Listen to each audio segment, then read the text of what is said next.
CMS ವಾಹನ robbery ಪ್ರಕರಣದ ನೆನಪು ಮಾಸುವ ಮುನ್ನವೇ ಮತ್ತೊಂದು ಪೇಮೆಂಟ್ ಸರ್ವಿಸ್ ಕಂಪನಿಯ ಸಿಬ್ಬಂದಿಯಿಂದ ಬೃಹತ್ ವಂಚನೆ ಪ್ರಕರಣ ಬೆಳಕಿಗೆ ಬಂದಿದೆ. ಎಟಿಎಂಗಳಿಗೆ ಹಣ ತುಂಬಲು ನೀಡಲಾಗಿದ್ದ 1 ಕೋಟಿಗೂ ಅಧಿಕ ಮೊತ್ತವನ್ನು ಹಿಟಾಚಿ ಪೇಮೆಂಟ್ ಸರ್ವಿಸ್ ಕಂಪನಿಯ ಸಿಬ್ಬಂದಿಗೆ ದೋಚಿ ಪರಾರಿಯಾಗಿದ್ದಾರೆ. ಈ ಘಟನೆ ಬೆಂಗಳೂರಿನಲ್ಲಿ ನಡೆದಿದ್ದು, ಪೊಲೀಸರು ಆರೋಪಿಗಳ ಪತ್ತೆಗೆ ತೀವ್ರ ಕಾರ್ಯಾಚರಣೆ ನಡೆಸಿದ್ದಾರೆ.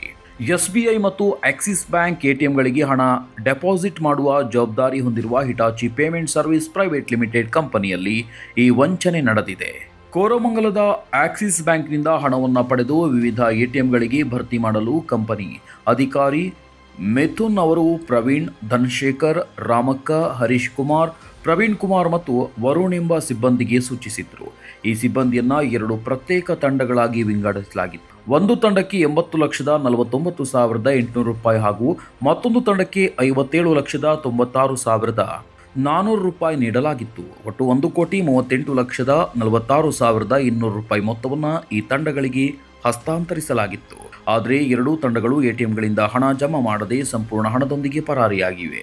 ಕಳೆದ ನವೆಂಬರ್ನಲ್ಲಿ ನಡೆದಿದ್ದ ಸಿಎಂಎಸ್ ವಾಹನ ರಾಬರಿ ಪ್ರಕರಣ ದೇಶದಾದ್ಯಂತ ಭಾರೀ ಸದ್ದು ಮಾಡಿತ್ತು.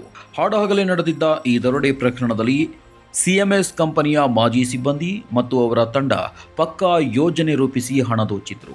ಈಗ ಹಿಟಾಚಿ ಕಂಪನಿಯಲ್ಲಿ ನಡೆದಿರುವ ಈ ವಂಚನೆ ಪ್ರಕರಣವು ಈ ಹಿಂದಿನ ಘಟನೆಯನ್ನೇ ನೆನಪಿಸುತ್ತಿದೆ.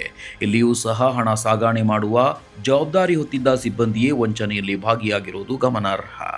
ಈ ವಂಚನೆ ಘಟನೆ ಇದೇ ತಿಂಗಳು 19ರಂದು ನಡೆದಿದ್ದು, ಎಟಿಎಂಗಳಿಗೆ ಹಣ ತುಂಬಲು ಅಧಿಕಾರಿ ಮಿಥುನ್ ಸೂಚನೆ ನೀಡಿದ್ರು.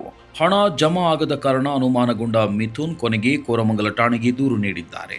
ಪೊಲೀಸರು ಪ್ರಕರಣ ದಾಖಲಿಸಿಕೊಂಡಿದ್ದು, ಆರೋಪಿಗಳ ಪತ್ತೆಗಾಗಿ ತೀವ್ರ ಶೋಧ ಕಾರ್ಯ ನಡೆಸುತ್ತಿದ್ದಾರೆ.